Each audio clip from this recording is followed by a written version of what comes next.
আকাশে বাতাসে আইএসএফ এর ঝান্ডা উঠছে উড়বে উড়ছে উড়বে। ইন্ডিয়ান সেকুলার ফ্রন্ট জিন্দাবাদ জিন্দাবাদ জিন্দাবাদ। এই গরিব অসহায় বলছে ভাই জান তোমায় চাই, তোমায় চাই তোমায় চাই, এই গরিব অসহায় বন্ধু বলছে ভাই জান তোমায় চাই, তোমায় চাই তোমায় এই চাই। ভাই জান এগিয়ে চলুন, আমরা আছি আমার এই ভাই জান বন্ধুগণ, এগিয়ে আমাদের চলুন। সাথে আমরা আছি তোমার পাশে। রাজনৈতিকভাবে যুক্তি তর্কে বিজেপি তৃণমূল পেরে উঠতে পারছে না, বিজেপি তো আমাদের ধারে কাছে ঘেঁচতে পারছে না, ভয়ে ধারে কাছে ঘেঁচছে না, সাইড দিয়ে পালাচ্ছে।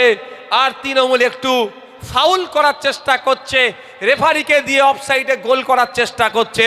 সেই রাস্তাটাও বন্ধ করতে হবে, রেফারিকে নিরপেক্ষ থাকতে হবে, না হলে প্রয়োজনে রেফারিকে আমরা লাল কার্ড দেখিয়ে রেফারিকে মাঠ থেকে তুলে দেবো।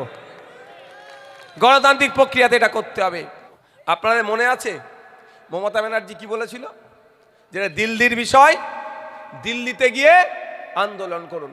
মাদ্রাসা, মসজিদ, ঈদগাহ, কবরস্থান, ওয়াকাফ সম্পত্তি হাতছাড়া হয়ে যাচ্ছে, আর নিদান কি দিচ্ছে?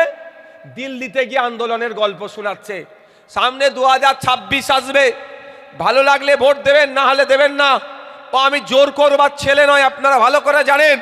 কিন্তু এতটুকু কাজ আপনাদের করতে হবে, ভোটের নোটিফিকেশন হয়ে যাবে, যে যার বাড়ির সামনে লিখে লিফলেট মেরে দেবেন, সাদা কাগজে লিখবেন যে মাদ্রাসা বাঁচানোর সময়ে, মসজিদ বাঁচানোর সময়ে, ঈদগাহ বাঁচানোর সময়ে আপনি আমাদেরকে, তৃণমূল আমাদেরকে দিল্লি যাওয়ার নিদান দিয়েছে, তাই ভোটটা চাইতে এসেছো আমার দরবারে, আমার দ্বারে ভোট চাইবে না, দিল্লিতে গিয়ে ভোট চাও তোমরা।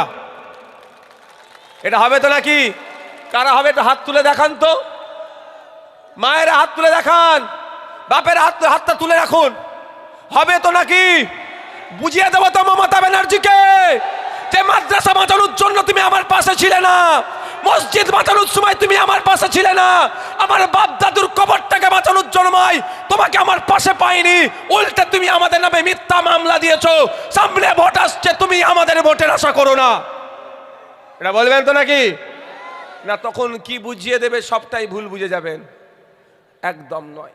আজকে অধিকার সমাবেশে আপনারা উপস্থিত হয়েছেন, ওখানে পয়েন্ট দেওয়া আছে ওয়াকাফ সংশোধনী আইন 2025 বাতিল করার জন্য আমাদের এই অধিকার সমাবেশ, আমাদের অধিকার দ্য রিলিজিয়াস এন্ডোমেন্ট অ্যাক্ট 1863 অনুযায়ী ধর্মীয় সম্পত্তি রক্ষণাবেক্ষণের যে অধিকার কেন্দ্রের বিজেপি সরকার তার সংখ্যার জোর দেখিয়ে ওয়াকাফ সম্পত্তিকে কেড়ে নেওয়ার জন্য অ্যামেন্ডমেন্ট বা সংশোধনীর নামে যে আইন তৈরি করেছে তার বাতিলের লড়াই আমাদেরকে করতে হবে, গণতান্ত্রিক প্রক্রিয়ায় লড়াই করতে হবে, নাহলে মাদ্রাসা, মসজিদ, ঈদগাহ, কবরস্থান সব সম্পত্তি বিহাত হয়ে যাবে। তাই আমাদেরকে অধিকার লড়া, আমাদের অধিকার, মাদ্রাসা আমাদের অধিকার, মসজিদ আমাদের অধিকার, ওয়াকফ সম্পত্তি আমাদের অধিকার, সেটা বাঁচানোর জন্য ঐক্যবদ্ধ হতে হবে, দলবদ্ধ হতে হবে, মাঠে ময়দানে লড়াই করতে হবে, আইনি লড়াই করতে হবে। আজকে আপনাদেরকে ঐক্যবদ্ধ করে এই বার্তা আমরা দিতে চাইছি কেন্দ্রের বিজেপি সরকারের কাছে যে আপনাকে আইন প্রত্যাহার করতে হবে। সুপ্রিম কোর্টের চিফ জাস্টিসদের বেঞ্চকে এখান থেকে বার্তা দিতে চাইছি যে পশ্চিম বাংলার মানুষ নয়, সারা ভারতের মানুষের, সংবিধান বহির মানুষের অধিকারের উপরে কেন্দ্র সরকার অনৈতিকভাবে সংখ্যার জোর দেখিয়ে যে আঘাত নিয়ে এসেছে, সংবিধানকে বাঁচানোর জন্য, ওয়াকাফকে বাঁচানোর জন্য, মাদ্রাসাকে বাঁচানোর জন্য, মসজিদকে বাঁচানোর জন্য, ওয়াকাফ সম্পত্তিকে বাঁচানোর জন্য অবিলম্বে ওই আইনকে সুপ্রিম কোর্টের আইনের মাধ্যমে বাতিল করা হোক। এই বার্তা আমরা ভারতের বিচার ব্যবস্থার কাছে পাঠাতে চাইছি। আজকে মাদ্রাসা মসজিদ শুধু বাঁচানো নয়, আজকে মসজিদের জায়গাটা নজর পড়েছে, আজকে ওয়াকাফের জায়গায় নজর পড়েছে, ওয়াকাফ জায়গা কাটতে চাইছে, কালকে গির্জার জায়গাতে নজর পড়বে, গির্জার জায়গা কাটবে, পরশুদিন গুরুদুয়ারার জায়গা নজর পড়বে, গুরুদুয়ারার জায়গা কাটবে, তারপরে মন্দিরের জায়গায় নজর পড়বে, ওটা কেড়ে নেবে। এই চক্করেরা চালাচ্ছে, এদের হাত থেকে মন্দির, মসজিদ, ঈদগাহ, গুরুদুয়ারা, ধর্মস্থানকে রক্ষা করার দায়িত্ব আমাদের প্রত্যেককে তুলে নিতে হবে। এই লড়াই একদিনের লড়াই নয়। আমরা যখন এ কথা বলি, তৃণমূলের নেতৃত্বরা আমাদের কি বিজেপির দালাল বলে দেখে দেয়। সেই নেতৃত্বদের কাছে আমি একটু বার্তা পৌঁছে দিতে চাই, আমি একটু জানিয়ে দিতে চাই, আপনাদের মাধ্যমে জানিয়ে দিতে চাই, আজকের পর থেকে যদি ইন্ডিয়ান সেকুলার ফ্রন্ট নিয়ে, আইএসএফ নিয়ে, আব্বাস ভাইজান নিয়ে, নওশাদ সিদ্দিকী নিয়ে, তাপস ব্যানার্জি নিয়ে কুতুব ভাইদেরকে নিয়ে, মুসা ভাইদেরকে নিয়ে, সৌম্যদীপদেরকে নিয়ে কোনো কথা বলে তার জবাব দেবেন। এতটাই বলবেন, তোর বাপের যে কবরস্থানটা এখনো সুরক্ষিত আছে, তোমার মায়ের যে কবরস্থানটা এখনো সুরক্ষিত আছে, ওই মসজিদটা এখনো সুরক্ষিত আছে, তোমার পূর্বপুরুষের কবরস্থানটা যে এখনো সুরক্ষিত আছে, ওখানে মদের ফ্যাক্টরি হয়ে যায়নি, জুতো তৈরির ফ্যাক্টরি হয়নি, বা ওটাকে কবরস্থানকে খেলার মাঠ যে বানিয়ে দেয়নি, এটা শুধুমাত্র নওশাদ সিদ্দিকীদের মতো গুটি কয়েক মানুষের করা মামলার জন্য এখনো তোমার বাপের কবরটা ঠিক আছে। কাদেরকে বলবেন এটা? তৃণমূলের নেতাদেরকে বলবেন। আমি দায়িত্ব নিয়ে বলছি, আমাদের মতো গুটি কয়েক মানুষ মামলা করেছিল বলে এখনো পর্যন্ত আপনার পূর্বপুরুষ যে কবরে শুয়ে আছে সেই কবরটাকে দেখতে পাচ্ছেন। অন্যথায় এতদিন সেটাকে বুল্লুজার লাগিয়ে, জেসিপি লাগিয়ে প্লেন করে হয়তো মদের ফ্যাক্টরি বানিয়ে দিত। তাই আপনার বাপের কবরটা বাঁচানোর জন্য, আপনার দাদুর কবরটা বাঁচানোর জন্য, আপনার এলাকার মসজিদটা, আপনার এলাকার ওয়াকফ সম্পত্তি বাঁচানোর জন্য কোনো মমতা ব্যানার্জি, কোনো অভিষেক ব্যানার্জি কিন্তু সুপ্রিম কোর্টে মামলা করেনি। এই নওশাদ সিদ্দিকী, আব্বাস সিদ্দিকী সুপ্রিম কোর্টে মামলা করেছে, তাপস ব্যানার্জিরা সুপ্রিম কোর্টে মামলা করেছে। এটা মাথায় থাকবে তো নাকি? যে বলবে যে নওশাদ ভাইয়েরা বা এসে বিজেপির হয়ে কথা বলে, তাদের উত্তর দেবেন, তোমার কথা যদি সত্যি হয় প্রমাণটা তুমি দেখাও। যে বলছো তুমি বিজেপির হয়ে কথা বলে, বিজেপি নিয়ে আসা আইনের বিরুদ্ধে, সেই নওশাদ সিদ্দিকী তো সুপ্রিম কোর্টে মামলা করেছে ভাই। কোনো মমতা ব্যানার্জি মামলা করেনি, কোনো অভিষেক ব্যানার্জি করেনি আপনার মাদ্রাসা মসজিদকে বাঁচানোর জন্য। তাই বন্ধুগণ, আপনাকে আমাকে সজাগ সতর্ক থাকতে হবে, ঐক্যবদ্ধ থাকতে হবে, দলবদ্ধ থাকতে হবে। এখন রাজনৈতিক কারবারিরা ধর্মে ধর্মে লাগিয়ে দেওয়ার চেষ্টা করছে, হিন্দু হিন্দু ভাই ভাই স্লোগান তুলে, কেউ আবার দেখবেন মুসলমান মুসলমান ভাই ভাই স্লোগান তুলবে। আমি বলবো এদের ফাঁদে আপনারা পা দেবেন না। আমাদের পূর্বপুরুষের সেই রেখে যাওয়া স্লোগান আমরা অক্ষরে অক্ষরে পালন করব। আমাদের পূর্বপুরুষের সেই রেখে যাওয়া অবদান আমরা অক্ষরে অক্ষরে পালন করব। আমাদের পূর্বপুরুষেরা হিন্দু মুসলমান ভাই ভাই স্লোগান তুলে ব্রিটিশদেরকে যেভাবে বিতাড়িত করেছে, আজকেও আমরা আমাদের পূর্বপুরুষের দেখা পথে যাব। হিন্দু মুসলমান ভাই ভাই সাম্প্রদায়িকতার বাংলায় কোনো ঠাঁই নাই, এ স্লোগান আমাদেরকে তুলতে হবে।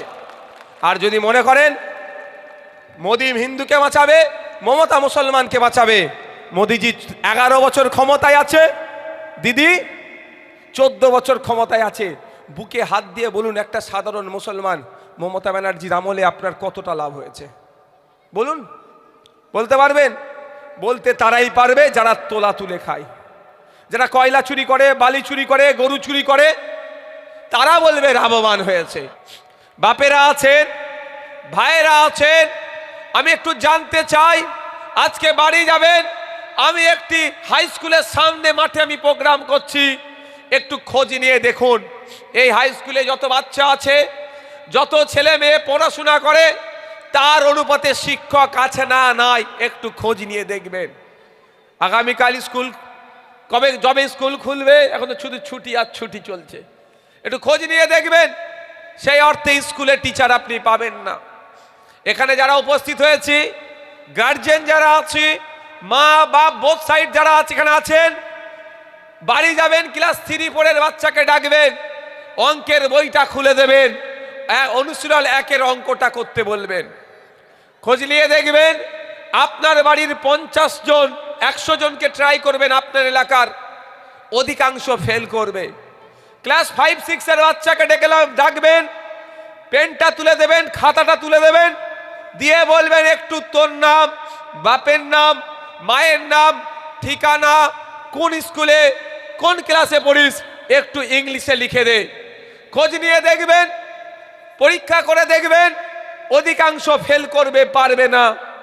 আমার এইটা বড় উদাহরণ দেওয়ার মানেটাই হচ্ছে, মা আপনার হাতে 1000-1200 টাকা ধরিয়ে দিচ্ছে, কিন্তু যে হাতে মমতা ব্যানার্জি আপনাকে 1000-1200 টাকা দিচ্ছে, ওই হাতেই কিন্তু আপনার ছেলের ভবিষ্যৎটা মমতা ব্যানার্জি ধ্বংস করছে।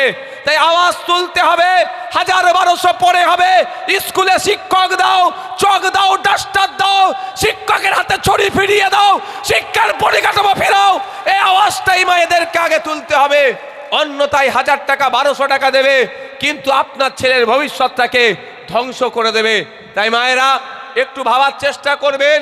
আপনি 1000 টাকা 1200 টাকা দিচ্ছে আপনার হাতে, আপনি কষ্ট করে আপনার ছেলেটাকে বড় করলেন, উচ্চ শিক্ষায় শিক্ষিত করলেন।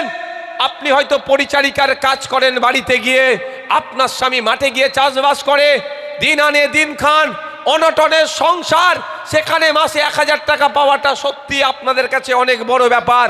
আমি এর বিরোধিতা করছি না, এটাকে প্রত্যাখ্যান করার কথা বলছি না, কিন্তু আমি বলতে চাইছি আপনাকে 1000 টাকা দিচ্ছে, 1200 টাকা দিচ্ছে, আপনার ছেলেটি, আপনার মেয়েটি যদি নিজের প্রচেষ্টায় উচ্চ শিক্ষায় শিক্ষিত হয়ে যখন চাকরির কম্পিটিশনে যাচ্ছে, তখনই আপনার কাছ থেকে 15 লক্ষ টাকার ডিমান্ড করছে, না হলে আপনার ছেলের আর চাকরি দেওয়া হবে না বলছে, বা মেয়ের হবে না। কিন্তু ওই সমাজ ব্যবস্থা আমরা বদলাতে হবে। এই সমাজ ব্যবস্থা বদলাতে গেলে মা আপনাদেরকে এগিয়ে আসতে হবে, আপনাদেরকে দায়িত্ব তুলে নিতে হবে। 1000-1200 পরে হবে, 550 টাকার ফর্ম ফিল আপ করে যাতে সরকারি চাকরি পায়, সেই দিন ফিরিয়ে নিয়ে আসতে হবে। এটা সকলকে আওয়াজ তুলতে হবে। কোনটা আপনি চাইবেন ভাই? আপনি কোনটা চাইবেন বলুন? আপনার বাড়ির মহিলাকে 1000-1200 টাকা দিক এটা চান, না 550 টাকায় ফর্ম ফিল আপ করে মেধার ভিত্তিতে 100 পয়েন্ট রোস্টারকে মেনটেন করে চাকরি হোক এটা চান? আপনার হাতে 1000-1200 ধরিয়ে দিচ্ছে, আবার আপনার ছেলে যখন চাকরির জন্য যাচ্ছে কি করছে? আপনাদের কাছ থেকে 15 লক্ষ টাকা কম করে নিচ্ছে। এই দুরবস্থা বন্ধ করতে হবে। মায়ের হাতে 1000 টাকা দিচ্ছে, 1200 টাকা দিচ্ছে, ওই মাই যখন বা ওই মায়ের সন্তান যখন ট্রিটমেন্ট করতে যাচ্ছে, সরকারি হসপিটালে চিকিৎসা পরিষেবা পাচ্ছে না, ফলে আপনাকে বেসরকারি হসপিটালে যেতে হচ্ছে। আর বেসরকারি হসপিটালে গিয়ে 1000 নয়, 2000 নয়, 3000 নয়, 5000, 10,000-এর বিল একবারেই বেড়ে যাচ্ছে। তাই কোনটা আপনাদের লাগবে? 1000-1200 দরকার, না হসপিটালে গেলে ফ্রি ট্রিটমেন্ট পাবেন? আপনারাই ডিসাইড করবেন। দেখুন মা বাপ যারা আছেন, আমার বলার বক্তব্য এখানে যে আজকে আমার হাতে 1000 টাকা ধরিয়ে দিচ্ছে, আমার অধিকার কিন্তু 1000 নয়, আমার অধিকার 5000, 10,000 সেটা কেড়ে নেওয়া হচ্ছে। ঠিক একইভাবে একটা আমার হিন্দু সমাজের বাপ ভাই মা বোন হাত তুলে বলুন যে মোদি আসার পরে তার ব্যক্তিগত লাভ হয়েছে ঘোড়ার ডিম। মোদিজি এসেছে হিন্দুকে বাঁচাবার নাম করে, অমিত শাহজির ছেলের 14,000 গুণ ব্যবসায়ী বৃদ্ধি পেয়ে গেল। আর এখানে মমতা দিদি মুসলমানকে বাঁচাবার নাম করে এসে তার ভাইপোর সম্পত্তি রকেটের গতিতে বাড়তে লাগলো। আর আমার পাড়ার করিম চাচার ছেলে আর আমার পাড়ার সনাতন কাকার ছেলে একটু খোঁজ নিয়ে দেখুন, উচ্চ শিক্ষায় শিক্ষিত হয়ে মাথায় হাত দিয়ে বসে আছে। কিন্তু ওইদিকে অমিত শাহজির ছেলে আর মমতা ব্যানার্জির ভাইপো দুজনের বিজনেস রকেটের গতিতে বাড়ছে। একজন মুসলমানকে বাঁচাচ্ছে, একজন হিন্দুকে বাঁচাবার নাটক করছে। এরা হিন্দু মুসলমানকে বাঁচাবার নাটক করছে, আপনাকে আমাকে বাঁচাবার নাম করে ওরা ওদের গদিকে বাঁচাতে চাইছে। তাই সময় এসেছে আমরা আমাদেরটা বুঝে নেব। তোমাকে হিন্দু মুসলমানকে বাঁচাতে হবে না। তুমি যদি মানুষকে বাঁচাতে চাও স্কুলের টিচার দাও, তুমি যদি মানুষকে ভালো রাখতে চাও হসপিটালে ডক্টর দাও, তুমি যদি মানুষকে ভালো রাখতে চাও মানুষের ইনকাম কিভাবে বাড়বে তার রাস্তা ব্যবস্থা করো। তুমি যদি সত্যিকারের অর্থে বাদুড়িয়ার মানুষের ভালো চাও, বসিরহাটের মানুষের ভালো চাও, পশ্চিম বাংলার মানুষের ভালো চাও, তাহলে কলকারখানা কিভাবে তৈরি হবে তার ব্যবস্থা করো। অন্যথায় এই ভালোবাসা আমাদের প্রয়োজন নাই। কেমন এদের ভালোবাসা জানেন? ঠিক মেসিকে দেখার মতো এদের ভালোবাসা। বুঝতে পারছেন? কদিন আগে মেসিকে দেখতে গিয়েছিল না?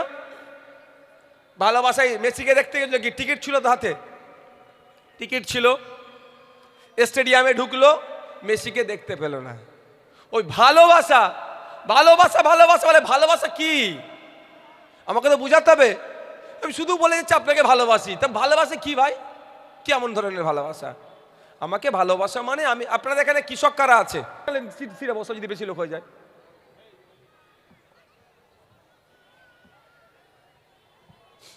দু 2011 সালের আগে তৃণমূল ছিল না, বিজেপিরও নামগন্ধ ছিল না। 11 সালের পরে তৃণমূল আসলো, বিজেপির বারবন্ত বাড়ল। তো 2026 সালে যদি আমরা তৃণমূলকে আটকাতে পারি, বিজেপির মানুষ লিক হয়ে যাবে। তাই 2026-এ আমাদের শপথ নিতে হবে, বিজেমূলকে আমরা হারাবো। কাকে? বিজেমূলকে আমরা হারাবো, এই শপথ আমাদের নিতে হবে। একটা অভিযোগ আমাদের কাছে দিচ্ছে, কি বলুন তো অভিযোগটা? যে আইএসএফ নাকি ভোট কেটে বিজেপিকে নিয়ে আসবে। এটা বলছে তো, বিজেপির কাছ থেকে টাকা নিয়ে আইএসএফ ভোট কেটে বিজেপিকে নিয়ে আসবে। কারো ক্ষমতা হয়নি এখনো প্রমাণ করার। এক নোটোরিয়াস ক্রিমিনাল বলেছিল 30 কোটি টাকা নাকি আমি নিয়েছি। সেই নোটোরিয়াস ক্রিমিনালের বিরুদ্ধে কালকে তাকে কোর্টে যেতে হবে, 29 ডিসেম্বর। আজকে 29 ডিসেম্বর, হ্যাঁ? তাহলে উকিলকে জিজ্ঞাসা করতে হবে, খোঁজ নিয়ে দেখুন হয়তো উকিল কোর্টে পৌঁছেছে, নাহলে তার উকিলকে দান করিয়েছে। তাহলে জবাব আমি চাইছি, এটা বলে যাচ্ছি শুধু ওই নোটোরিয়াস ক্রিমিনাল নয়, আমিও তো অপেক্ষায় আছি। মমতা ব্যানার্জি ঘুরিয়ে ফিরিয়ে অনেক কথা বলে, একটা দল বেরিয়েছে বিজেপির সুবিধা হ্যান ত্যান বলে। আমি শুধু অপেক্ষা করছি দলের নাম বলুক আর কত টাকা নিয়েছে বলুক, মমতা ব্যানার্জিকেও টেনে আমি কোর্টে নিয়ে যাব, এটা বলে যাচ্ছে আমি। কারণ বুক বাজিয়ে বলার ক্ষমতা আছে।